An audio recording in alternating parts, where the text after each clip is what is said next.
CPM ഭരണത്തിൽ ശബരിമലയിലെ സ്വർണം ചെമ്പായി മാറിയെന്ന BJP സംസ്ഥാന general secretary advocate S. Suresh കൊട്ടാരക്കരയിൽ BJP ഈസ്റ്റ് ജില്ലയുടെ സമ്പൂർണ്ണ ജില്ലാ കമ്മിറ്റി യോഗം ഉദ്ഘാടനം ചെയ്ത് സംസാരിക്കുകയായിരുന്നു അദ്ദേഹം.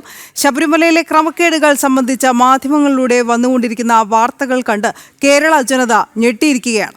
അയ്യപ്പനെ കാണാനും വിരിവയ്ക്കാനുമെത്തിയ ഭക്തർക്കെതിരെ ജലപീരങ്കി പ്രയോഗിച്ചതും ക്രൂരമായി മർദ്ദിച്ചതും കേരള ജനത മറന്നിട്ടില്ല.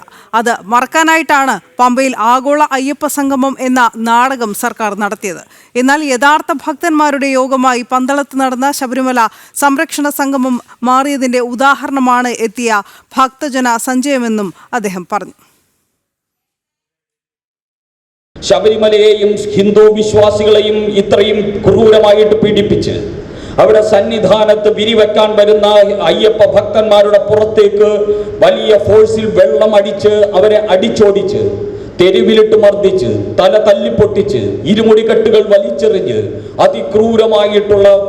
അതിക്രൂരമായിട്ട് വിശ്വാസികളെ തച്ചുടച്ച പോലീസ് സംവിധാനം, പിണറായി വിജയന്റെ ആ കരിങ്കാലി സമീപനം, ആ സമീപനം ഈ കേരളത്തിലുള്ള ആരും ഇന്നേ വരെ മറന്നിട്ടില്ല.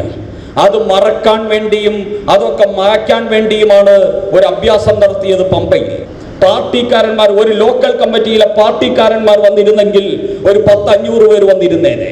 അവർ പോലും പിണറായി വിജയന്റെ വിളി കേട്ട് വിശ്വസിച്ചു പോയില്ല. ആ പിണറായി വിജയന് ഇവിടത്തെ ഹിന്ദു വിശ്വാസികൾ, ശബരിമല ഭക്തന്മാർ ശക്തമായിട്ടുള്ളൊരു താക്കീത് നൽകിയതാണ് കഴിഞ്ഞ 22-ാം തീയതി പന്തളത്ത് നടന്ന ഭക്തസംഗമം. 10,000-കണക്കിന് ആൾക്കാർ, പന്തളം മുഴുവൻ ഇങ്ങനെ നിറഞ്ഞു കവിയുന്ന 10,000-കണക്കിന് സ്ത്രീകളുടെയും അതോടൊപ്പം തന്നെ പുരുഷന്മാരുടെയും കൊച്ചുകുട്ടികൾ ഉൾപ്പെടെയുള്ളവരുടെ ആ ഒഴുക്ക്. ഈ കേരളത്തിലെ ഭക്തി എവിടെയാണ് ഇരിക്കുന്നത്? ഭക്തൻ ആരാണ്? ആരോടാണ് ഭക്തർക്ക് വിശ്വാസം എന്നതിന്റെ തെളിവായിരുന്നു.